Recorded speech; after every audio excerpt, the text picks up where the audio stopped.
നമസ്കാരം. പ്രധാന വാർത്തകൾ ആദ്യം.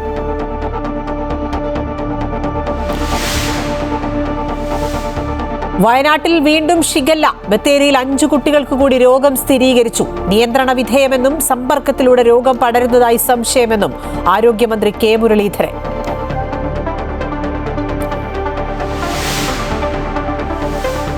വയനാട് കാട്ടിക്കുളത്ത് കാട്ടാന ആക്രമണത്തിൽ പരിക്കേറ്റയാൾ മരിച്ചത് പുളിമൂട് ഉന്നതിയിലെ രാജു. ആന ആക്രമിച്ചത് കൃഷിസ്ഥലത്ത് വെച്ച്. പ്രതിഷേധവുമായി നാട്ടുകാർ.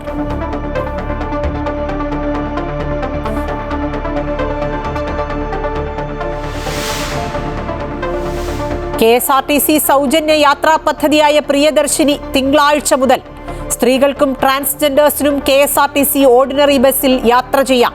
തീരുമാനം മന്ത്രിസഭാ യോഗത്തിൽ. ബാധ്യത സർക്കാർ നികത്തുമെന്ന് മുഖ്യമന്ത്രി VD സതീശൻ. ഷുഹൈബ് വധക്കേസ് വിചാരണ നടപടികൾക്ക് തിങ്കളാഴ്ച വരെ സ്റ്റേ. ഹൈക്കോടതി നടപടി 3 പ്രതികളുടെ അപ്പീലിൽ. വിചാരണ കോടതി മാറ്റണമെന്ന് പ്രതിഭാഗം. പ്രോസിക്യൂഷനോട് നിലപാടറിയിക്കാൻ കോടതി നിർദ്ദേശം.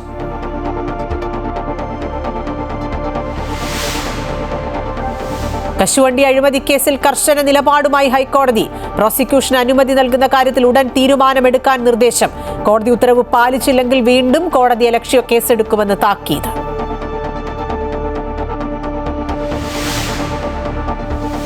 ഫുട്ബോൾ ലോകകപ്പിന് നാളെ തുടക്കം. ആദ്യ മത്സരം ദക്ഷിണാഫ്രിക്കയും മെക്സിക്കോയും തമ്മിൽ. മത്സരം ഇന്ത്യൻ സമയം രാത്രി 12:30 മുതൽ. വയനാട് ജില്ലയിൽ 5 കുട്ടികൾക്ക് കൂടി ഷിഗല്ല സ്ഥിരീകരിച്ചു. 7-ാം തീയതി പരിശോധനയ്ക്ക് അയച്ച സാമ്പിളുകളുടെ ഫലമാണ് പോസിറ്റീവായത്. അതേസമയം രോഗം സമ്പർക്കത്തിലൂടെ പകരുന്നുണ്ടോ എന്ന സംശയമുണ്ടെന്ന് ആരോഗ്യമന്ത്രി കെ മുരളീധരൻ പറഞ്ഞു. ഇക്കാര്യങ്ങൾ നിരീക്ഷിച്ചു വരികയാണെന്നും അദ്ദേഹം വ്യക്തമാക്കി. വയനാട്ടിൽ 5, 7, 8, 9, 11 വയസ്സുള്ള പെൺകുട്ടികൾക്കാണ് പുതുതായി രോഗബാധ സ്ഥിരീകരിച്ചത്. നിലവിൽ രോഗം സ്ഥിരീകരിച്ച 8 കുട്ടികളുടെയും ആരോഗ്യനില തൃപ്തികരമാണെന്ന് ആരോഗ്യവകുപ്പ് അധികൃതർ അറിയിച്ചു. സ്ഥിതിഗതികൾ വിലയിരുത്തുന്നതിനായി ആരോഗ്യവകുപ്പ് പൊതുജനാരോഗ്യ വിഭാഗം അഡീഷണൽ ഡയറക്ടർ ഡോക്ടർ KP റീത്തയുടെ നേതൃത്വത്തിലുള്ള സംസ്ഥാനതല വിദഗ്ധ സംഘം കോളിയാടിയും പരിസര പ്രദേശവും സന്ദർശിച്ചു. രോഗവ്യാപനം തടയാനുള്ള നിർദ്ദേശങ്ങളും സംഘം നൽകി. ഇതുവരെ സംസ്ഥാനത്ത് 95ഓളം പേർക്കാണ് രോഗം സ്ഥിരീകരിച്ചതെന്നും ഇതിൽ പലരും രോഗമുക്തി നേടിയെന്നും ആരോഗ്യമന്ത്രി പറഞ്ഞു. ഷിഗല്ല നിയന്ത്രണ വിധേയമാണ്. അതേസമയം രോഗം സമ്പർക്കത്തിലൂടെ പകരുന്നുണ്ടോ എന്ന സംശയമുണ്ടെന്നും അക്കാര്യം നിരീക്ഷിച്ചു വരികയാണെന്നും ആരോഗ്യമന്ത്രി കെ മുരളീധരൻ കോഴിക്കോട് പറഞ്ഞു. കേരളത്തിലെ മൊത്തം 95ഓളം പേർക്കാണ് ഇത് കൺഫേം ആയിട്ടുള്ളത്. പക്ഷേ അതിൽ പലരും ഡിസ്ചാർജ് ചെയ്ത് പോകുന്നുണ്ട്. അതുകൊണ്ടാണ് പറഞ്ഞത് ആശങ്കയ്ക്ക് അവകാശമില്ല. പക്ഷേ വയനാട്ടിലെ റിസൾട്ട് കിട്ടിയാൽ സമ്പർക്കം മൂലം ഇത് പടരുന്ന കാര്യം കൺഫേം ചെയ്യാൻ കഴിയുള്ളൂ. അവർ 2 പേര് സംശയത്തിൻ്റെ പേരിൽ 2 വീട്ടമ്മമാരെ അവർ ഐസൊലേറ്റഡ് വാർഡിലേക്ക് മാറ്റി. ആരോഗ്യവകുപ്പ് മാത്രം വിചാരിച്ചാൽ രോഗം നിയന്ത്രിക്കാനാവില്ല. ഭക്ഷ്യസുരക്ഷാ വകുപ്പിനും ഇക്കാര്യത്തിൽ കർശന നിർദ്ദേശം നൽകിയിട്ടുണ്ടെന്ന് അദ്ദേഹം കൂട്ടിച്ചേർത്തു. ഷിഗല്ല രോഗബാധ സ്ഥിരീകരിച്ച നെന്മേനി പഞ്ചായത്തിൽ മുൻകരുതൽ നടപടിയായി ആൾക്കൂട്ടങ്ങൾക്കുൾപ്പെടെ നിയന്ത്രണങ്ങൾ ഏർപ്പെടുത്തി ജില്ലാ കലക്ടർ DR മേഘശ്രീ ഉത്തരവിട്ടു. പഞ്ചായത്ത് പരിധിയിലെ മുഴുവൻ പ്രദേശങ്ങളിലും ബുധനാഴ്ച മുതൽ 7 ദിവസത്തേക്ക് താൽക്കാലിക ചന്തകൾ, റാലികൾ എന്നിവ പരമാവധി ഒഴിവാക്കണം. വിവാഹം, മരണാനന്തര ചടങ്ങുകൾ എന്നിവയിൽ കഴിവതും ആളുകളുടെ എണ്ണം നിയന്ത്രിക്കുകയും മാസ്ക്, സാനിറ്റൈസർ എന്നിവ ഉപയോഗിക്കുകയും വേണം. രോഗലക്ഷണങ്ങൾ പ്രകടമാവുന്ന ആരും സ്വയം ചികിത്സയ്ക്ക് മുതിരരുത്. നിലവിൽ രോഗലക്ഷണങ്ങളുള്ളവരുടെ സമ്പർക്ക പട്ടിക താലൂക്ക് ആരോഗ്യ കേന്ദ്രത്തിൽ തയ്യാറാക്കുകയും അവരെ നിരീക്ഷിക്കുകയും ചെയ്യുന്നുണ്ട്.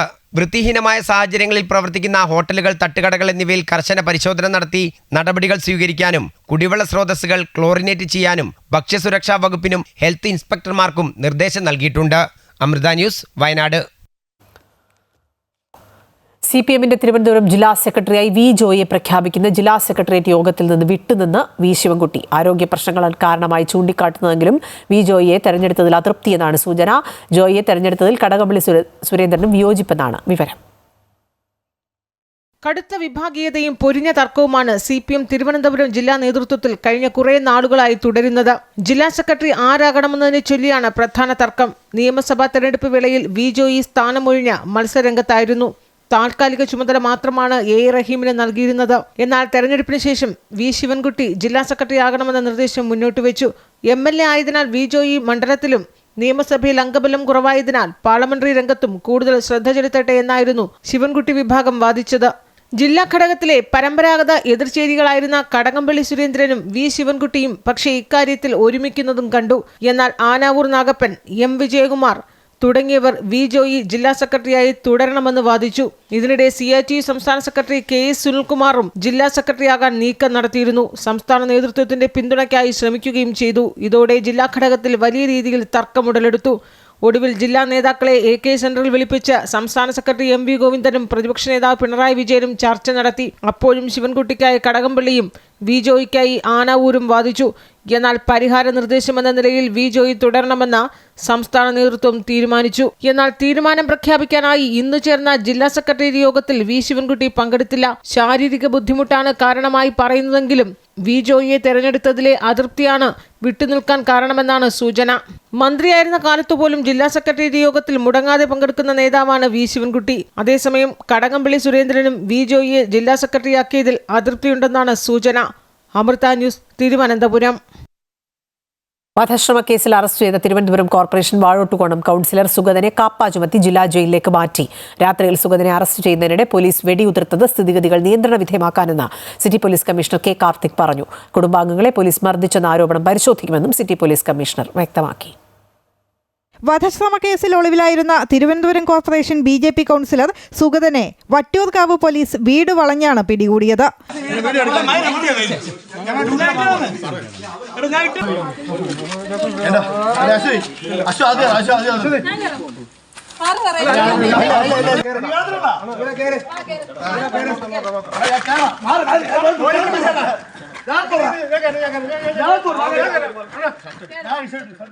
ക്ഷേത്ര ഉത്സവത്തിനിടെ നടന്ന സംഘർഷത്തിലാണ് സുഗതനെതിരെ വധശ്രമത്തിന് കേസെടുത്തത്.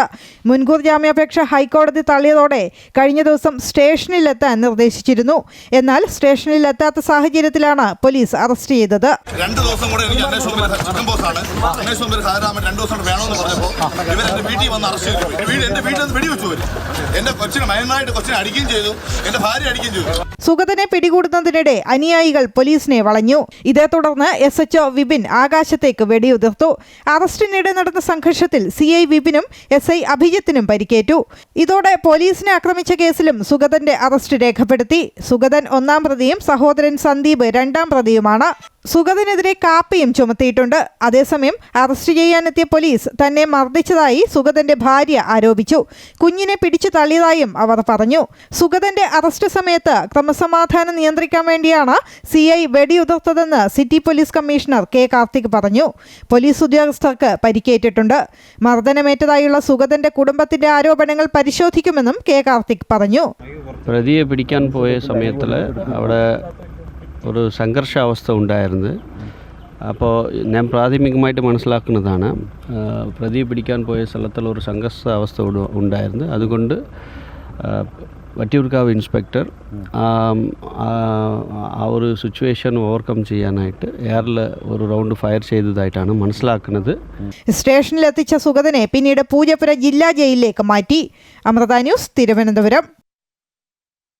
കൗൺസിലർ സുഗതന് രാഷ്ട്രീയ നിയമ പിന്തുണ നൽകുമെന്ന് മേയർ VV രാജേഷ്. ക്രിമിനലായ ഒരു പോലീസ് ഉദ്യോഗസ്ഥനാണ് പ്രശ്നങ്ങൾക്ക് കാരണം. 14-കാരനായ മകനെതിരെ പോലീസ് തോക്ക് ചൂണ്ടി. തിരുവനന്തപുരം കോർപ്പറേഷൻ ഭരണം അട്ടിമറിക്കാനാണ് നീക്കമെന്നും VV രാജേഷ് പറഞ്ഞു. വാഴോട്ടുകോണം കൗൺസിലർ സുഗതന്റെ വീട്ടിൽ കയറി വെടിവെച്ച കാര്യത്തിലും അദ്ദേഹത്തിന്റെ ഭാര്യയെയും മക്കളെ ഉൾപ്പെടെ ഭീഷണിപ്പെടുത്തിയ കാര്യത്തിലും ശക്തമായ അന്വേഷണം നടത്തണം. ഇന്ന് മാധ്യമങ്ങളിലൊക്കെ പോലീസ് പറഞ്ഞ അവിടെ 150ഓളം അനുയായികൾ ഉണ്ടായിരുന്നു എന്നാണ്. ഞാൻ ചോദിക്കട്ടെ, ഒരു നിമിഷം ഒരു പോലീസ് ഓടി വന്ന് ചിക്കൻ ബോക്സ് പിടിച്ചു കിടക്കുന്ന ഒരാളിനെ ചിക്കൻ ബോക്സിന്റെ ലക്ഷണങ്ങൾ കണ്ടതുകൊണ്ടും അതിന്റെ മെഡിക്കൽ സർട്ടിഫിക്കറ്റ് ബഹുമാനപ്പെട്ട ഹൈക്കോടതി മുമ്പാകെ ഹാജരാക്കിയത് ഞാൻ പറയട്ടെ, ബഹുമാനപ്പെട്ട ഹൈക്കോടതി മുമ്പാകെ ഹാജരാക്കിയത് കൊണ്ടുമാണല്ലോ ഹൈക്കോടതി അദ്ദേഹത്തിന്റെ ജാമ്യം എക്സ്റ്റെൻഡ് ചെയ്യുന്ന പെറ്റീഷൻ ഫയൽ സ്വീകരിച്ചെന്ന് ഓർഡറിന് വെച്ചിരിക്കുന്നത്. ഇന്ന് ഓർഡർ വെച്ചിരുന്നത് അല്ല, ഹൈക്കോടതി ഫയൽ സ്വീകരിച്ചെന്ന് ഉത്തരവിന് വെച്ചേക്കുകയാണേ. ഇന്ന് ഉത്തരവിന് വച്ചിരിക്കുകയാണത്. ഹൈക്കോടതി ഫയൽ സ്വീകരിച്ചിട്ടുണ്ട്. അല്ലല്ല, നിങ്ങൾ മാധ്യമപ്രവർത്തകരെ തെറ്റിദ്ധരിപ്പിക്കുകയല്ലേ. എനിക്ക് കിട്ടിയ വിശ്വസനീയമായ വിവരമനുസരിച്ച് അദ്ദേഹം 10 ദിവസത്തിനകം അന്വേഷണ ഉദ്യോഗസ്ഥന് മുമ്പിൽ ഹാജരാകണമായിരുന്നു. എന്നാൽ ഞാൻ പറയട്ടെ സുഹൃത്തെ, എന്നാൽ അതിനു മുൻപ് തന്നെ അദ്ദേഹത്തിന് രോഗലക്ഷണങ്ങൾ പ്രത്യക്ഷപ്പെട്ടതുകൊണ്ട് അദ്ദേഹം വിശ്രമത്തിലും ഇത് മെഡിക്കൽ സർട്ടിഫിക്കറ്റ് കാണിച്ചുകൊണ്ട് ഹൈക്കോടതിയിൽ വീണ്ടും ഡേറ്റ് എക്സ്റ്റെൻഡ് ചെയ്തിട്ടാണ് അദ്ദേഹം അപേക്ഷ ഫയൽ ചെയ്തിരുന്നു.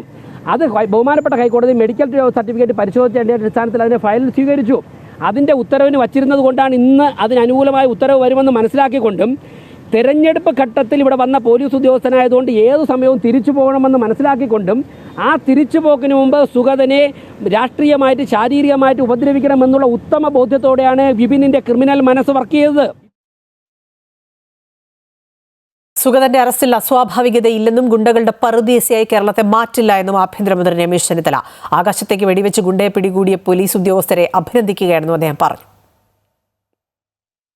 ഗുണ്ടകളുടെ പറുദീസയായി കേരളത്തെ മാറ്റി ആ കാലം അവസാനിച്ചിരിക്കുന്നു. അതിന് കർട്ടൻ വീണിരിക്കുന്നു. ഈ ഗവൺമെൻറ് ഒരു ഗുണ്ടകളുടെയും പ്രവർത്തനത്തെ അനുവദിച്ചു കൊടുക്കില്ല. ജനങ്ങൾക്ക് വേണ്ടത് സ്വൈര ജീവിതമാണ്. ആ സ്വൈര ജീവിതം ഉറപ്പാക്കിയാണ് ആഭ്യന്തര വകുപ്പിൻ്റെ ചുമതല, ഈ ഗവൺമെൻറ്റിൻ്റെ ചുമതല. അതുകൊണ്ട് ഗുണ്ട എവിടെയുണ്ടെങ്കിലും ആ ഗുണ്ടപ്പണി നിർത്തിക്കൊള്ളുക. നിയമപാലകർ അവരുടെ പിന്നിലുണ്ടാകും. അതുപോലെ ആകാശത്തെ വെടിവെച്ച് ഗുണ്ടയെ പിടിച്ചെങ്കിൽ ആ പോലീസ് ഉദ്യോഗസ്ഥരെ ഞാൻ അഭിനന്ദിക്കുകയാണ്. കാരണം അതാണ് വേണ്ടത്. ജനങ്ങളുടെ ജീവിതം സ്വൈര്യമായി മുന്നോട്ട് കൊണ്ടുപോകുക. വളരെ പ്രധാനപ്പെട്ട ഒരു വാർത്തയിലേക്കാണ്. കോഴിക്കോട് വീണ്ടും നിപ്പ സംശയം. കോഴിക്കോട് ഫറൂഖ് സ്വദേശിയെ രോഗലക്ഷണങ്ങളോടെ ആശുപത്രിയിൽ പ്രവേശിപ്പിച്ചു. സ്വകാര്യ ആശുപത്രിയിലാണ് രോഗിയെ പ്രവേശിപ്പിച്ചത്. സ്രവം പരിശോധനയ്ക്കായി അയച്ചിട്ടുണ്ട്. ആശങ്കപ്പെടേണ്ട സാഹചര്യമില്ല എന്നാണ് ആരോഗ്യമന്ത്രി വ്യക്തമാക്കുന്നത്. രേഷ്മ വിശദാംശങ്ങൾ നൽകും. രേഷ്മ, നിപ്പ ബാധ ഓരോ വർഷവും ഇപ്പോൾ സ്ഥിരീകരിക്കുന്ന സാഹചര്യമാണ്. ഈ വർഷത്തെ കണക്കാണ് ഇപ്പോൾ വരുന്നതെന്നാണ് മനസ്സിലാക്കുന്നത്. നിപ്പ സംശയമുണ്ട്. രോഗിയുടെ ആരോഗ്യനില തൃപ്തികരമാണ് എങ്കിൽ കൂടി എന്തൊക്കെയാണ് ആരോഗ്യവകുപ്പ് എടുക്കുന്ന മുൻകരുതലുകൾ?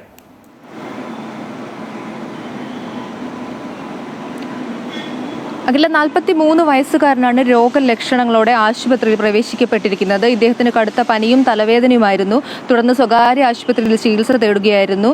തുടർന്നാണ് ഇയാളുടെ ഈ രോഗലക്ഷണം നിപയോട് സമാനമായതെന്നുള്ള ഒരു സ്ഥിരീകരണത്തിലെത്തിയത്. ഒടുവിൽ ഇവർ ഈ ഒരു പരിശോധന ഫലം മെഡിക്കൽ കോളേജ് PCR പരിശോധനയ്ക്ക് വിട്ടിരിക്കുകയാണ്. ഇയാളുടെ സ്രവം ഈ പരിശോധന നാളെ വൈകിട്ട് മാത്രമേ വരുള്ളൂ. എങ്കിൽ മാത്രമേ ഇത് നിപയാണെന്ന് സ്ഥിരീകരിക്കാനാവൂ.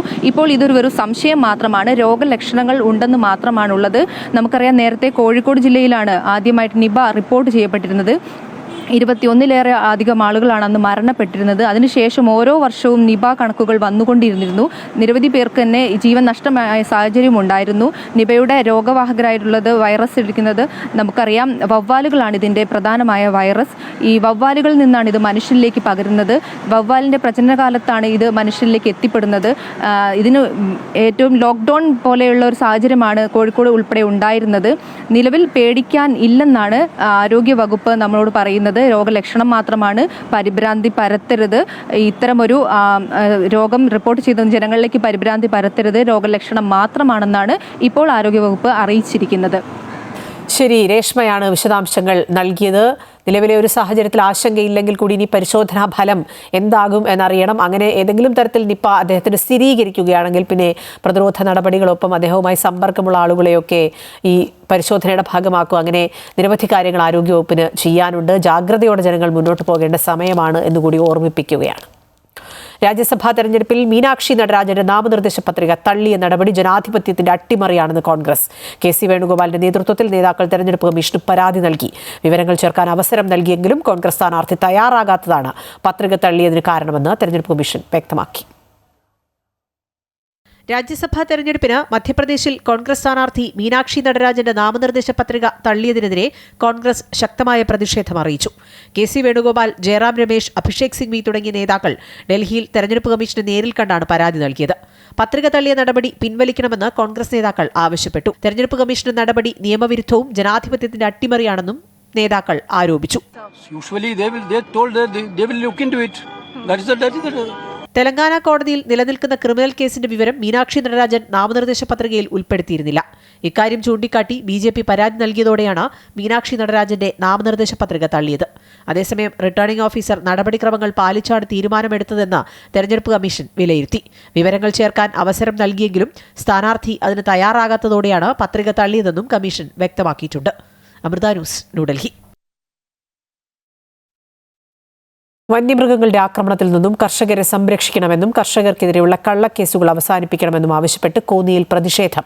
ആക്ഷൻ കൗൺസിലിന്റെ നേതൃത്വത്തിൽ കോന്നി DFO ഓഫീസിലേക്ക് നടത്തിയ മാർച്ചും ധർണയും CPM സംസ്ഥാന കമ്മിറ്റി അംഗം KP ഉദയഭാനു ഉദ്ഘാടനം ചെയ്തു. നാട്ടുകാർ നിയമം അനുസരിക്കുന്നത് കൊണ്ട് മാത്രമാണ് വനംവകുപ്പ് ഉദ്യോഗസ്ഥർ സുരക്ഷിതരായിരിക്കുന്നതെന്ന് അദ്ദേഹം പറഞ്ഞു. ആനയെ ആദ്യം ആദ്യം വന്ന് ഞാൻ 5 മണിയായപ്പം ആന എന്തോ ഓടിക്കുന്ന സൗണ്ട് കേട്ടു. അത് കഴിഞ്ഞ ഉടനെ വലിച്ചു അടിക്കുന്ന സൗണ്ട്.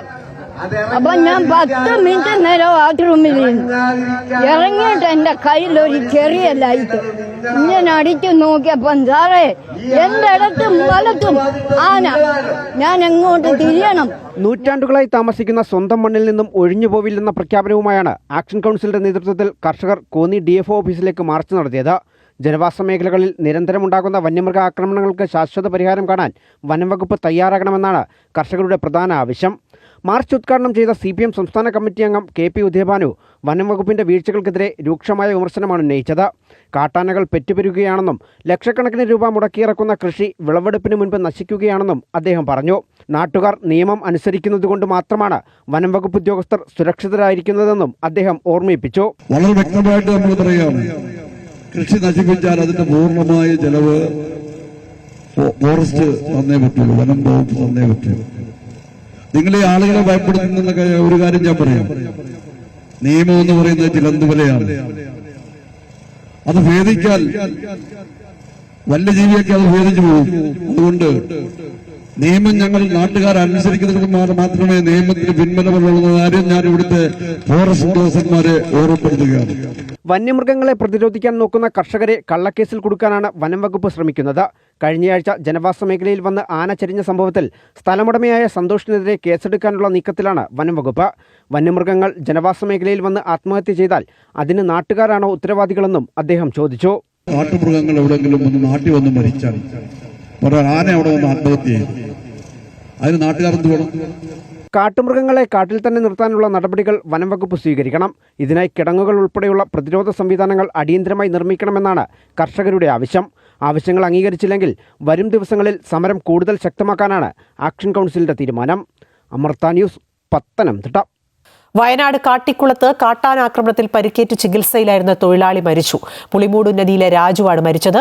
കൃഷിസ്ഥലത്ത് വെച്ചാണ് തൊഴിലാളിയെ ആന ആക്രമിച്ചത്. സംഭവത്തിൽ മെഡിക്കൽ കോളേജ് ആശുപത്രിക്ക് മുന്നിൽ CPM പ്രതിഷേധം നടത്തി. ഇന്ന് രാവിലെയാണ് വെള്ളാഞ്ചേരിയിലെ ജനവാസ മേഖലയിൽ കാട്ടാനയെ പ്രദേശവാസികൾ കണ്ടത്. വിവരം അറിയിച്ചതിനെ തുടർന്ന് വനം വകുപ്പ് ഉദ്യോഗസ്ഥർ സ്ഥലത്തെത്തി ആനയെ കാട് കയറ്റാൻ ശ്രമിക്കുന്നതിനിടെ നാട്ടുകാരനായ രാജു ആനയുടെ മുന്നിൽ പെടുകയായിരുന്നു. വനം വകുപ്പ് ഉദ്യോഗസ്ഥരോടൊപ്പം കാട്ടാനയെ തുരത്താൻ ശ്രമിക്കുന്നതിനിടെ രാജുവിനെ കാട്ടാന ആക്രമിക്കുകയായിരുന്നു. ഒറ്റയാന്റെ ആക്രമണത്തിൽ ഗുരുതരമായി പരിക്കേറ്റ രാജുവിനെ മാനന്തവാടി മെഡിക്കൽ കോളേജ് ആശുപത്രിയിൽ പ്രവേശിപ്പിച്ചിരുന്നു. തുടർന്ന് വിദഗ്ധ ചികിത്സയ്ക്കായി കോഴിക്കോട് മെഡിക്കൽ കോളേജിലേക്ക് കൊണ്ടുപോകുന്നതിനിടെയാണ് മരണം.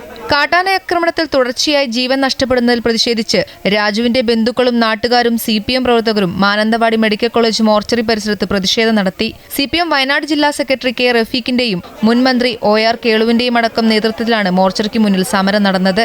രാജുവിന്റെ ആശ്രിതർക്ക് നിയമനം ഉറപ്പു നൽകിയാൽ മാത്രമേ മൃതദേഹം മോർച്ചറിയിൽ മാറ്റാൻ അനുവദിക്കൂ എന്നാവശ്യപ്പെട്ടായിരുന്നു സമരം.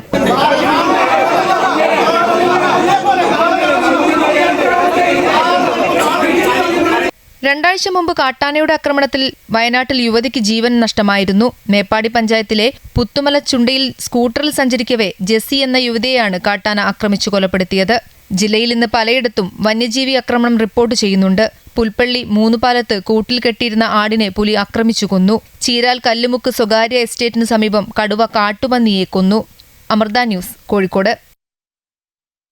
കോഴിക്കോട് കൂരാച്ചുണ്ടിൽ വീണ്ടും കാട്ടാന ഇറങ്ങി. ഓട്ടപ്പാലം, മണ്ടോപ്പാറ മേഖലകളിലാണ് കാട്ടാന ഇറങ്ങിയത്. കുമാരൻ, ബേബി, റോബിൻ എന്നിവരുടെ കൃഷിയിടങ്ങൾ നശിപ്പിച്ചു. കഴിഞ്ഞ ഏതാനും ദിവസങ്ങളായി ഇവിടെ കൃഷിയിടങ്ങളിൽ കാട്ടാനകൾ പതിവായി എത്താറുണ്ടെന്ന് നാട്ടുകാർ പറയുന്നു. പെരുവണ്ണാമൂടി റിസർവോയർ നീന്തിക്കയറിയാണ് ആനകൾ എത്തുന്നത്. അതേസമയം കൂരാച്ചുണ്ടിലെ ജനവാസ മേഖലയിൽ സ്ഥിരമായി എത്തി കൃഷി നശിപ്പിക്കുന്ന കാട്ടാനകളെ ഉൾക്കാട്ടിലേക്ക് തുരത്താനായി RRT സംഘം തിങ്കളാഴ്ച സ്ഥലത്തെത്തിയിരുന്നു. ഡ്രോൺ ഉപയോഗിച്ച് ആനകളുടെ സാന്നിധ്യം തിരിച്ചറിയാനും ശ്രമം നടത്തിയിരുന്നുവെങ്കിലും മൂടൽമഞ്ഞ് കാരണം ശ്രമം വിജയിച്ചില്ല. കാട്ടാനക്കൂട്ടം വീണ്ടും ഇറങ്ങാൻ സാധ്യതയുള്ളതിനാൽ വനംവകുപ്പ് ഉദ്യോഗസ്ഥരുടെയും വാച്ചർമാരുടെയും സംഘം മേഖലയിൽ തമ്പടിക്കുന്നുണ്ട്. കോതമംഗലം കുട്ടമ്പുഴ പഞ്ചായത്തിലെ പിണവൂർക്കുടിയിൽ പുലർച്ചെ എത്തിയ കാട്ടാനക്കൂട്ടം വീടിന്റെ മുകളിലേക്ക് പനമരം മറിച്ചിട്ടു.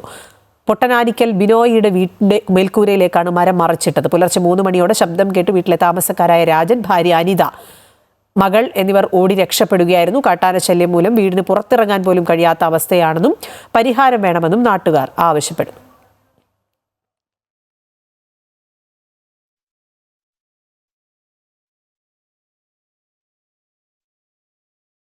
തൃശൂർ വാണിയമ്പാറയിൽ ഭീതി വിതച്ചു കാട്ടാന. കൊമ്പഴ രാമഞ്ചിറയിൽ ജനവാസ മേഖലയിൽ ഇറങ്ങിയ കാട്ടാന കൃഷി നശിപ്പിച്ചു. കഴിഞ്ഞ ദിവസമാണ് ജനവാസ മേഖലയിൽ കാട്ടാന എത്തിയത്. ഇട്ടിച്ചൻകുടി ബാബു വർഗീസിന്റെ വീടിന്റെ തൊട്ടടുത്തുള്ള പറമ്പിലും പഞ്ചായത്ത് റോഡിലൂടെയുമാണ് കാട്ടാൻ ഇറങ്ങിയത്. പ്രദേശത്തെ പല മേഖലകളിലായി മാറി മാറി കാട്ടാൻ ഇറങ്ങുന്നതിൽ ആശങ്കയിലാണ് നാട്ടുകാർ. പ്ലാവും ആയാലും വാഴയായാലും തെങ്ങായാലും ഒക്കെ നശിപ്പിക്കുന്നൊരു സാഹചര്യം. പേടിച്ചിട്ട് പുറത്തിറങ്ങാൻ പോലും പറ്റില്ല. ഈ സമയത്ത് അവരെ വിളിച്ചു കഴിഞ്ഞാൽ അവർക്ക് സൗകര്യം ഉണ്ടെങ്കിൽ വരും എന്നുള്ളതല്ലാതെ അപ്പുറം വിളിച്ചിട്ടൊന്നും അവർ തിരിഞ്ഞു നോക്കുക പോലും ചെയ്തില്ല. ശാശ്വത പരിഹാരം കണ്ടില്ലെങ്കിൽ മേഖലയിൽ താമസിക്കാൻ കഴിയാത്ത സ്ഥിതിയിലാണ് നിലവിലുള്ളതെന്ന് നാട്ടുകാർ പറയുന്നു. പ്രദേശത്ത് വന്യമൃഗശല്യത്തിന് അറുതി വരുത്താൻ വേണ്ട സംവിധാനങ്ങൾ ഉടൻ വേണമെന്ന ആവശ്യം ശക്തമാവുകയാണ്. അമൃത ന്യൂസ്, തൃശൂർ. പ്രതിഷേധം കടുപ്പിക്കാനൊരുങ്ങുകയാണ് കോക്രോച്ച് ജനതാ പാർട്ടി. നാളെ മുതൽ രാജ്യവ്യാപക പ്രതിഷേധത്തിന് ആഹ്വാനം ചെയ്തിട്ടുണ്ട്. പൂനെയിൽ നിന്ന് സമരപരിപാടികൾക്ക് തുടക്കം കുറിക്കും. തുടർന്ന് ലക്നൌ, അമൃതസർ, ബംഗളൂരു, ജയ്പൂർ, ഹൈദരാബാദ് തുടങ്ങിയ പ്രമുഖ നഗരങ്ങളിലേക്കും പ്രതിഷേധം വ്യാപിപ്പിക്കുമെന്ന് സംഘടന വ്യക്തമാക്കി. നീറ്റ് ചോദ്യപേപ്പർ ചോർച്ചയടക്കമുള്ള വിഷയങ്ങളിൽ കേന്ദ്ര വിദ്യാഭ്യാസ മന്ത്രി ധർമ്മേന്ദ്ര പ്രധാന്റെ രാജി ആവശ്യപ്പെട്ടാണ് പ്രതിഷേധം. ഗുരുതരമായ വീഴ്ചകളുടെ ഉത്തരവാദിത്വം ഏറ്റെടുക്കാൻ വിദ്യാഭ്യാസ മന്ത്രി തയ്യാറാകുന്നില്ലെന്ന് CJP കുറ്റപ്പെടുത്തി. ലക്ഷക്കണക്കിന് യുവാക്കളെയും കുടുംബങ്ങളെയും ബാധിക്കുന്ന പ്രശ്നത്തിന് പരിഹാരം കാണുന്നതുവരെ സമാധാനപരമായി പ്രതിഷേധം തുടരുമെന്ന് വ്യക്തമാക്കിയിട്ടുണ്ട്. ഒപ്പം മന്ത്രി രാജിക്ക് തയ്യാറായില്ലെങ്കിൽ സമരം അടുത്ത ഘട്ടത്തിലേക്ക് കടക്കുമെന്നും CJP മുന്നറിയിപ്പ് നൽകുന്നു. ജൂൺ 20 മുതൽ ഡൽഹിയിലെ ജന്തർ മന്ദിറിൽ രാജ്യത്തെ യുവാക്കളെ അണിനിരത്തി അനിശ്ചിതകാല നിരാഹാര സത്യാഗ്രഹവും ആരംഭിക്കും. വിദേശ ജോലി വാഗ്ദാനം ചെയ്ത് ഉദ്യോഗാർത്ഥികളിൽ നിന്നും കോടികൾ തട്ടിയെടുത്ത് ഒളിവിൽ കഴിഞ്ഞിരുന്ന കൺസൾട്ടൻസി ഉടമ അറസ്റ്റിൽ. കോട്ടയം കൂട്ടിക്കൽ ആസ്ഥാനമായി പ്രവർത്തിച്ചിരുന്ന ഓർക്കിഡ് കൺസൾട്ടൻസി ഉടമ അനീഷ് ഉമ്മറിനെയാണ് മുണ്ടക്കയം പോലീസ് പിടികൂടിയത്. പരാതികളെ തുടർന്ന് ഇയാൾക്കായി പോലീസ് തെരച്ചിൽ നടത്തി വരികയായിരുന്നു. ഇയാൾക്കെതിരെ 100ഓളം പരാതികളാണ് ലഭിച്ചിട്ടുള്ളത്. യൂറോപ്യൻ രാജ്യങ്ങളിലെ വിസ 6 മാസത്തിനുള്ളിൽ നൽകാമെന്ന് വിശ്വസിപ്പിച്ചാണ് ഇയാൾ പണം കൈക്കലാക്കിയത്. 5 മുതൽ 20 ലക്ഷം രൂപ വരെ ആളുകളിൽ നിന്ന് വാങ്ങിയതായാണ് പരാതി.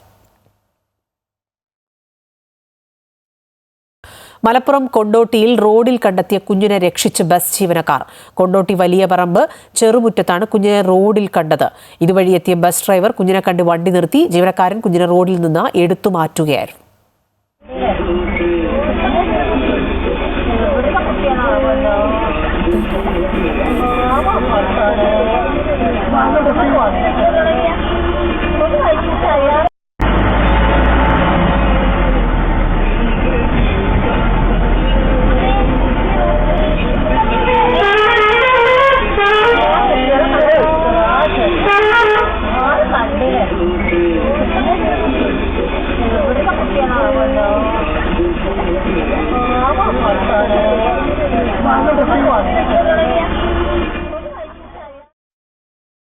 ഷുഹൈബ് വധക്കേസ് വിചാരണ നടപടികൾക്ക് തിങ്കളാഴ്ച വരെ സ്റ്റേ. 3 പ്രതികളുടെ അപ്പീലിലാണ് ഹൈക്കോടതി നടപടി. വിചാരണ കോടതി മാറ്റണമെന്ന് പ്രതിഭാഗം ആവശ്യപ്പെട്ടു.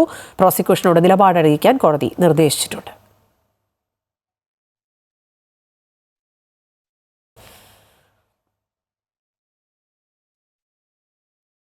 കശുവണ്ടി അഴിമതി കേസിൽ കർശന നിലപാടുമായി ഹൈക്കോടതി. പ്രോസിക്യൂഷൻ അനുമതി നൽകുന്ന കാര്യത്തിൽ ഉടൻ തീരുമാനമെടുക്കാനാണ് നിർദ്ദേശം. കോടതി ഉത്തരവ് പാലിച്ചില്ലെങ്കിൽ വീണ്ടും കോടതി അലക്ഷ്യ കേസെടുക്കുമെന്ന് മുഹമ്മദ് ഹനീഷിന് താക്കീത് നൽകിയിട്ടുണ്ട്. നടിയെ ആക്രമിച്ച കേസിന്റെ അന്വേഷണത്തിനിടെ മെമ്മറി കാർഡിലെ ദൃശ്യങ്ങൾ ചോർന്നുവെന്നും അന്വേഷണം വേണമെന്നും ആവശ്യപ്പെട്ട് അതിജീവിത സമർപ്പിച്ച പുനരന്വേഷണ ഹർജി പരിഗണിക്കുന്നതിൽ നിന്ന് 2ാമത്തെ ജഡ്ജിയും പിന്മാറി. ജസ്റ്റിസ് കൗസർ അടപ്പകത്താണ് പിന്മാറിയത്. ഹർജി മറ്റൊരു ബെഞ്ച് പരിഗണിക്കും. നടിമാരായ അൻസിബ ഹസന്റെയും ലക്ഷ്മിപ്രിയയുടെയും പരാതികളിൽ കഴമ്പില്ലെന്ന് പോലീസ് റിപ്പോർട്ട്. തൃപ്പൂണിത്തുറ വനിതാ സെൽ SI രേഷ്മ അൻസിബയോട് മോശമായി പെരുമാറിയിട്ടില്ലെന്ന് പോലീസ് പറയുന്നു. അതേസമയം കോടതിയെ സമീപിക്കുമെന്ന് അൻസിബ ഹസൻ പറഞ്ഞു. എന്നാൽ അൻസിബയ്ക്കെതിരെ 10 കോടി രൂപ ആവശ്യപ്പെട്ട് മാനനഷ്ട കേസ് ഫയൽ ചെയ്യുമെന്ന് ലക്ഷ്മിപ്രിയയും പ്രതികരിച്ചു. അൻസിബയുടെ ആരോപണങ്ങൾക്ക് പിന്നിൽ വർഗീയ ശക്തികളാണെന്ന് സംശയിക്കുന്നുവെന്നും ലക്ഷ്മിപ്രിയ പറഞ്ഞു. ലക്ഷ്മിപ്രിയ, ലക്ഷ്മിയുടെ ഭർത്താവ്, തൃപ്പൂണിത്തുറ വനിതാ സെൽ SI എന്നിവർക്കെതിരെയാണ് അൻസിബ ഹസൻ പരാതി നൽകിയിരുന്നത്. ഈ പരാതിയിൽ കഴിഞ്ഞ ദിവസം പോലീസ് മൊഴി രേഖപ്പെടുത്തി. ഇതിന് പിന്നാലെയാണ് അൻസിബയുടെ പരാതിയിൽ കഴമ്പില്ല എന്ന നിലപാടിലേക്ക് പോലീസ് എത്തിച്ചേർന്നത്. ലക്ഷ്മിപ്രിയ നൽകിയ പരാതിയിലും കഴമ്പില്ല എന്ന് തന്നെയാണ് പോലീസ് വിലയിരുത്തുന്നത്. ഈ സാഹചര്യത്തിൽ അൻസിബ കോടതിയെ സമീപിക്കാൻ തീരുമാനിച്ചു. ഞാൻ എന്തായാലും കോടതി പോകാൻ തന്നെയാണ് തീരുമാനിച്ചിരിക്കുന്നത്. അപ്പൊ അതിൽ നിങ്ങൾ എല്ലാവരും ശ്രദ്ധിച്ചിട്ടുണ്ടോ ഒരു കാര്യം കൂടെ, ലക്ഷ്മിപ്രിയ കൊടുത്ത പരാതിയിലും കഴമ്പില്ല എന്നാണ് ആ റിപ്പോർട്ടിൽ പോയിരിക്കുന്നത്. അപ്പോൾ അടിസ്ഥാനരഹിതമായിട്ടുള്ള ഒരു പരാതിയുടെ പുറത്ത് എന്നെ വനിതാ സെല്ലിൽ വിളിച്ചു വരുത്തുകയും അത്രയും മണിക്കൂർ എന്നെ അവിടെ ഇരുത്തുകയും ജയേഷും ലക്ഷ്മിപ്രിയയും എസ് ഐ രേഷ്മയും 3 പേരും കൂടെ എന്നെ ഇന്ററോഗേറ്റ് ചെയ്യുകയും ചെയ്യുക എന്ന് പറയുന്നത് ജനാധിപത്യത്തിനെതിരാണ്. എന്റെ മൗലിക അവകാശത്തെയാണ് അവിടെ ചോദ്യം ചെയ്തത്. അതെങ്ങനെയാണ് അവർക്ക് ചെയ്യാൻ പറ്റുന്നത്? അപ്പൊ ACPയുടെ റിപ്പോർട്ടിൽ വ്യക്തമായിട്ട് അത് കഴമ്പില്ലാത്ത പരാതിയാണ് എന്ന് പറയുന്നുണ്ടെങ്കിൽ ആ കഴമ്പില്ലാത്ത പരാതിയാണെന്ന് മനസ്സിലാക്കാൻ പോലും കഴിവില്ലാത്ത ഒരാളാണോ എസ് ഐ രേഷ്മ? അതേസമയം അധിക്ഷേപ ആരോപണങ്ങൾ ഉന്നയിച്ച അൻസിബയ്ക്കെതിരെ 10 കോടി രൂപ ആവശ്യപ്പെട്ട മാനനഷ്ട കേസ് ഫയൽ ചെയ്യുമെന്ന് ലക്ഷ്മിപ്രിയയും പ്രതികരിച്ചു. അൻസിബയുടെ ആരോപണങ്ങൾക്ക് പിന്നിൽ വർഗീയ ശക്തികളാണെന്നും ലക്ഷ്മിപ്രിയ പറഞ്ഞു. ഇത് എന്നോ കഴിഞ്ഞ ഒരു കാര്യമാണ്. ജനുവരി 30-ാം തീയതി കഴിഞ്ഞതാണ്. എന്നിട്ട് മെയ് പകുതിയോട് കൂടിയിട്ട് പുതിയ അടിസ്ഥാനരഹിതമായ ആരോപണങ്ങൾ പറഞ്ഞുകൊണ്ട് കേരളത്തിൻ്റെ പൊതു സമൂഹം ചർച്ച ചെയ്യുന്ന രീതിയിൽ വലിയൊരു വിവാദമാക്കി കൊണ്ടുവന്നതിൻ്റെ പിന്നിൽ തീർച്ചയായിട്ടും കൃത്യമായ അജണ്ടയുണ്ട്. അത് തീർച്ചയായിട്ടും അന്വേഷിക്കപ്പെടേണ്ടത് തന്നെയാണ്. സ്പോൺസർഷിപ്പ് സ്വീകരിക്കുന്നതുമായി ബന്ധപ്പെട്ടുണ്ടായ തർക്കമാണ് കേസുകളുടെ തുടക്കം. സ്പോൺസർഷിപ്പ് മതസ്ഥാപനമെന്ന് വാങ്ങേണ്ടതില്ല എന്ന നിലപാട് സ്വീകരിച്ചിരുന്നു. ഇക്കാര്യം എക്സിക്യൂട്ടീവിനെ അറിയിക്കുകയും അൻസിബ ചെയ്തു. എന്നാൽ മതസ്ഥാപനങ്ങളിൽ നിന്ന് സ്പോൺസർഷിപ്പ് എടുക്കുന്നതിൽ തെറ്റില്ല എന്ന നിലപാടാണ് മറ്റൊരു വിഭാഗം സ്വീകരിച്ചത്. ഏതായാലും തർക്കങ്ങൾ നിയമവഴിയിലേക്ക് എത്തിയതുകൊണ്ട് തന്നെ വളരെ പെട്ടെന്ന് ഇത് അവസാനിക്കില്ല. അമൃത ന്യൂസ്, കൊച്ചി.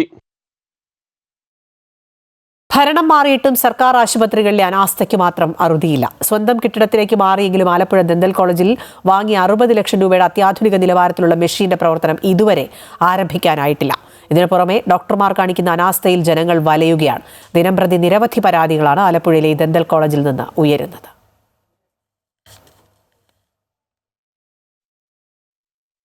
ദിനംപ്രതി 100 കണക്കിന് രോഗികളെത്തുന്ന ആശുപത്രിയിൽ ആവശ്യത്തിന് ഡോക്ടർമാരില്ലാത്തതിനാൽ ചികിത്സ വൈകുന്നത് പതിവ് കാഴ്ചയാണ്.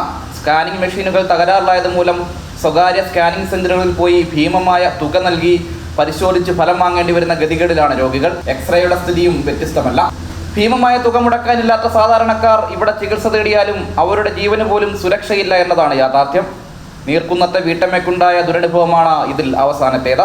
ഞങ്ങൾ 8 മണി കഴിഞ്ഞപ്പോൾ അവിടെ ചെന്ന് ഒരു 9:30-10 മണിയായപ്പോൾ വിളിച്ച് എൻ്റെ പല്ലെടുക്കാനായിട്ട് കയറി. പക്ഷേ നമ്മൾ അന്ന് എക്സ്റേ എടുത്തപ്പോഴേ ഡോക്ടർ പറഞ്ഞായിരുന്നു ഇത് ഇച്ചിരി പ്രശ്നമുള്ളതാണ്, അസ്ഥിയുടെ ഇടയ്ക്ക് കയറി ഞരമ്പായിട്ട് ജാമായിരിക്കുവാണ്, ഇത് അസ്ഥി പൊട്ടിച്ച് കീറിയൊക്കെ എടുക്കേണ്ടി വരുന്ന കേസാണെന്ന് അത് പറഞ്ഞ് അവർക്കറിയാവുന്ന. എന്നിട്ട് അവർ കുട്ടികളെ കൊണ്ട് പഠിക്കുന്ന പിള്ളേർക്ക് കൊടുത്തിട്ട് ഒരു 9:30 എന്നെ കയറ്റിയിട്ട് എൻ്റെ അപ്പുറം ഇപ്പുറം ഒക്കെ വന്നവരൊക്കെ എടുത്തിട്ടിട്ട് ഒരു 1:30 കഴിഞ്ഞിട്ടും എൻ്റെ പല്ലെടുത്തിട്ടില്ല. ശക്തമായ വേദന സഹിച്ച് മണിക്കൂറുകൾ കാത്തിരുന്നതിന് പുറമെ മെഡിക്കൽ വിദ്യാർത്ഥികൾക്ക് പഠിക്കുവാനുള്ള പഠന വസ്തുവായി മാറുകയായിരുന്നു രഹന എന്ന വീട്ടമ്മ. എടുത്ത വഴി പല്ല് ഒടിഞ്ഞു പോയി 2-3 എന്നിട്ടും വേദന എടുക്കുന്നെന്ന് പറഞ്ഞിട്ട് അവർ വീണ്ടും ഇങ്ങനെ കുത്തികളൊക്കെ വേദനിപ്പിച്ചുകൊണ്ടിരുന്നു. അതിനിടയ്ക്ക് എനിക്ക് കണ്ണിൽ ഇരുട്ട് കയറുന്ന കണക്കായി, തലകറങ്ങുന്ന കണക്കായപ്പോൾ അത് ഞാൻ പറഞ്ഞു.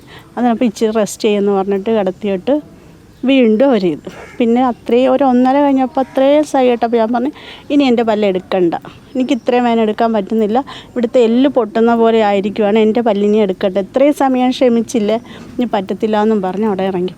വേദനയ്ക്ക് നൽകിയ ഇഞ്ചക്ഷൻ പോലും ശരിയായ നിലയിൽ പ്രവർത്തിച്ചില്ല. ഒടുവിൽ എടുക്കാൻ വന്ന പല്ലൊടിഞ്ഞ വേദന കടുത്തതോടെ ഇവർ ചികിത്സ ഉപേക്ഷിച്ച് മടങ്ങുകയായിരുന്നു. ഡോക്ടർമാരുണ്ടായിരുന്നു, 3 പേരവിടെ ഉണ്ടായിരുന്നിട്ട് അവരാരും ഒന്നും വന്ന് നോക്കില്ല. എന്നാൽ അവർക്ക് അറിയാവുന്ന കാര്യമാണ് ഇതിങ്ങനെ കുഴപ്പമുള്ള കേസാണ്, അവരാണ് അറ്റൻഡ് ചെയ്യേണ്ടത്. എന്നിട്ട് അവർ അത് നോക്കാതെ കൊണ്ട് നമ്മളായിട്ട് കഷ്ടപ്പെടുത്തിയിട്ട് പകുതി പറിച്ച് വെച്ചിട്ട് ചോര വന്നുകൊണ്ടിരിക്കുക. എന്നിട്ട് പകുതി പറിച്ച് വെച്ച രീതിയിലാക്കിയിട്ട് നമ്മൾ അവിടെ നിന്ന് പോന്നു വെച്ച്. പിന്നെ നമ്മൾ പൈസ ഇല്ലാത്തതുകൊണ്ടാണല്ലോ നമ്മൾ സർക്കാർ ആശുപത്രിയിലേക്ക് ചെല്ലുന്നത്. എന്നിട്ട് പിന്നെ നമ്മൾ വേദന സഹിക്കുമായാൽ പിന്നെ ഞങ്ങൾ പ്രൈവറ്റിൽ പോയി എടുത്ത് പൈസ കൊടുത്ത് എടുക്കേണ്ടി വന്നു. പണമില്ലാത്തതിന്റെ പേരിൽ സർക്കാർ ആശുപത്രികളെ സമീപിക്കേണ്ടി വരുന്ന സാധാരണക്കാരന്റെ ഗതികേടിന് പകരം നൽകേണ്ടി വരുന്നത് അവരുടെ വിലപ്പെട്ട ജീവൻ തന്നെയോ? മറുപടി പറയേണ്ടത് ഉത്തരവാദിത്വ ബോധമില്ലാതെ ഭരണം കൈയാളുന്നവരാണ്. അമൃത ന്യൂസ്, ആലപ്പുഴ. സംസ്ഥാനത്ത് 52 ദിവസത്തെ ട്രോളിംഗ് നിരോധനം ആരംഭിച്ചിരിക്കെ പ്രതിഷേധവുമായി ബോട്ടുടമകളും മത്സ്യത്തൊഴിലാളികളും. മത്സ്യസമ്പത്ത് സംരക്ഷിക്കാൻ നിരോധനം ആവശ്യമാണെന്ന് അംഗീകരിക്കുമ്പോഴും ശാസ്ത്രീയ പഠനമില്ലാതെയാണ് നിലവിലെ നിരോധന കാലക്രമം നടപ്പാക്കുന്നതെന്നാണ് ഇവരുടെ ആരോപണം. യഥാർത്ഥ ഞാൻ ട്രോൾ ചെയ്യേണ്ട സമയത്ത് ഞങ്ങളുടെ കൈയും കാര്യം പിടിച്ച് കെട്ടിയിട്ടിരിക്കുകയാണ്. ഈത്തപ്പഴം പഴുകുമ്പോൾ കാക്കയ്ക്ക് വായ്പുണ്ടെന്ന് പറയുന്ന കണക്ക് എല്ലാ വർഷവും മൺസൂൺ കേരളത്തിൽ വരുന്നത് പോലെ മൺസൂണിനോടൊപ്പം വരുന്ന മത്സ്യമാണ് ഈ മാസങ്ങളിൽ ഞങ്ങൾ പിടിക്കുന്നത്. ഈ മത്സ്യങ്ങൾ ബാക്കി 9 മാസവും ഞങ്ങളുടെ കടലിൽ ഈ മത്സ്യങ്ങൾ കാണാറില്ല. ഈ 3 മാസം മാത്രമാണ് ഈ മത്സ്യങ്ങൾ വരുന്നത്. ഈ സമയത്ത് ഞങ്ങൾ പിടിച്ച് കെട്ടിയിടും. ഈ മത്സ്യങ്ങൾ വഴി മറ്റ് അടുത്ത സ്റ്റേറ്റുകളിലേക്കോ അടുത്ത രാജ്യങ്ങളിലേക്കോ വേണേൽ പോകും. ട്രോളിംഗ് നിരോധന സമയത്ത് പരമ്പരാഗത മേഖലയ്ക്ക് മത്സ്യബന്ധനത്തിന് പോകാൻ അനുവാദമുണ്ട്. ഇപ്പോൾ നമ്മൾ കണ്ടുവരുന്നത് അന്യ സംസ്ഥാനത്ത് നിന്ന് തമിഴ്നാട്ടിൽ നിന്നും മറ്റും വള്ളങ്ങൾ വന്നിട്ട് യഥാർത്ഥത്തിൽ അടിത്തട്ടിലെ മത്സ്യങ്ങളോട് പിടിക്കുന്ന ഒരു അവസ്ഥയിലേക്ക്. അപ്പോൾ ട്രോളിംഗ് നിരോധനത്തിൻ്റെ ഉദ്ദേശശുദ്ധിയെ തന്നെ ചോദ്യം ചെയ്യുന്ന തരത്തിലാണ് ഇപ്പോൾ ഈ വർഷങ്ങളിലൊക്കെ ട്രോളിംഗ് നിരോധനം നടപ്പിലാക്കുന്നത്. മത്സ്യങ്ങളുടെ പ്രജനനത്തിനും മത്സ്യസമ്പത്ത് വർദ്ധിപ്പിക്കുന്നതിനുമായി വർഷം തോറും ഏർപ്പെടുത്തുന്ന ട്രോളിംഗ് നിരോധനത്തിനെതിരെയാണ് ബോട്ടുടമകളും മത്സ്യത്തൊഴിലാളികളും പ്രതിഷേധം ശക്തമാക്കുന്നത്. നിരോധനത്തിന്റെ ആവശ്യകതയെ എതിർക്കുന്നില്ലെങ്കിലും നിലവിലെ സമയക്രമം ശാസ്ത്രീയമായി പുനഃപരിശോധിക്കണമെന്നാണ് ഇവരുടെ ആവശ്യം. പൂർണ്ണ വളർച്ചയെത്തിയ മത്സ്യങ്ങളാണ് ഈ കാലയളവിൽ കൂടുതലായി ലഭിക്കുന്നതെന്നും യന്ത്രസഹായത്തോടെ മത്സ്യബന്ധനം നടത്തുന്ന ആയിരക്കണക്കിന് തൊഴിലാളികളുടെ ഉപജീവനത്തെ നിരോധനം ബാധിക്കുകയാണെന്നും ഇവർ ചൂണ്ടിക്കാട്ടുന്നു. ഇന്ത്യയിലെ ബാക്കി എല്ലാ സംസ്ഥാനങ്ങളിലും ഫിഷിംഗ് ബാനാണ് നടപ്പിലാക്കുന്നത്. കേരളത്തിൽ മാത്രം അത് 3500ഓളം യന്ത്രവൽകൃത ബോട്ടുകൾക്ക് മാത്രമായി ചുരുക്കിയിരിക്കുകയാണ്. ഇങ്ങനെയാണ് ഒരു ട്രോളിംഗ് നിരോധനം നടപ്പിലാക്കുന്നതെങ്കിൽ ഒരു കാരണവശാലും ഇവിടുത്തെ മത്സ്യസമ്പത്തൊന്നും സംരക്ഷിക്കപ്പെടാൻ പോകുന്നില്ല. ഇങ്ങനെ നടപ്പിലാക്കുന്നതുകൊണ്ടാണ് നമ്മളെ മത്സ്യലഭ്യതയുടെ കാര്യത്തിൽ കേരളം 1ാം സ്ഥാനത്തായിരുന്ന നമ്മൾ ഇന്ന് 3ാം സ്ഥാനത്തേക്ക് പിന്തള്ളപ്പെട്ടിരിക്കുന്നത്. ഈ ട്രോളിംഗ് നിരോധനം നടപ്പിലാക്കിയ ശേഷം ഇന്ന് വരെ ശാസ്ത്രീയമായ ഒരു പഠനവും അതിനുശേഷം ഇതുവരെ നടന്നിട്ടില്ല. ഇവിടെ ഈ ട്രോളിംഗ് നിരോധനം വേണോ വേണ്ടയോ, ശാസ്ത്രീയമാണോ അശാസ്ത്രീയമാണോ, ഇത് മീൻ ഈ സമയത്ത് തന്നെയാണോ മുട്ടയിടുന്നത്, അതായത് വരുന്ന മീനാണോ, ഇങ്ങനെയുള്ള ഒരു പഠനങ്ങളും ശാസ്ത്രീയമായിട്ട് ഇവിടെ നടന്നിട്ടില്ല. ഇതിനിടെ ഡീസൽ വില വർധനയും പ്രതികൂല കാലാവസ്ഥയും മത്സ്യബന്ധന മേഖലയെ കടുത്ത പ്രതിസന്ധിയിലാക്കിയിരിക്കുകയാണ്. നിരോധന കാലത്ത് അന്യസംസ്ഥാന ബോട്ടുകൾ കേരള തീരത്ത് മത്സ്യബന്ധനം നടത്തുന്നതും ആശങ്ക വർദ്ധിപ്പിക്കുന്നതായി ബോട്ടുടമകൾ പറയുന്നു. സംസ്ഥാനത്ത് 4000ഓളം ബോട്ടുകൾ പ്രവർത്തിക്കുന്ന സാഹചര്യത്തിൽ ട്രോളിംഗ് നിരോധനം കയറ്റുമതി ഉൾപ്പെടെയുള്ള അനുബന്ധ വ്യവസായങ്ങളെയും ബാധിക്കുമെന്നാണ് മുന്നറിയിപ്പ്. മത്സ്യസമ്പത്തിന്റെ സംരക്ഷണവും മത്സ്യത്തൊഴിലാളികളുടെ ഉപജീവനവും സംരക്ഷിച്ചുകൊണ്ടുള്ള ട്രോളിംഗ് നിരോധനം എത്രത്തോളം ഫലപ്രദമാണ് എന്നതാണ് ബോട്ടുടമകളുടെ ആശങ്ക. ഈ ആശങ്കകൾക്ക് നടുവിലാണ് ഇനി 52 ദിനം തീരദേശം വറുതിയുടെ ദിനങ്ങളിലേക്ക് മാറുന്നത്. പ്രദീപ് വാളത്തുങ്കലിനൊപ്പം സുധീഷ്, അമൃത ന്യൂസ്, കൊല്ലം. ലോകകപ്പ് ഫുട്ബോളിന് നാളെ തുടക്കം. ആഗോള സംഗീത രംഗത്തെ വമ്പൻ താരങ്ങളെ അണിനിരത്തിയാണ് ഫുട്ബോൾ മാമാങ്കത്തിന്റെ ഉദ്ഘാടന ചടങ്ങ്. ആദ്യ മത്സരത്തിൽ മെക്സിക്കോ ദക്ഷിണാഫ്രിക്കയെ നേരിടും. ഇന്ത്യൻ സമയം രാത്രി 12:30 മുതലാണ് മത്സരം.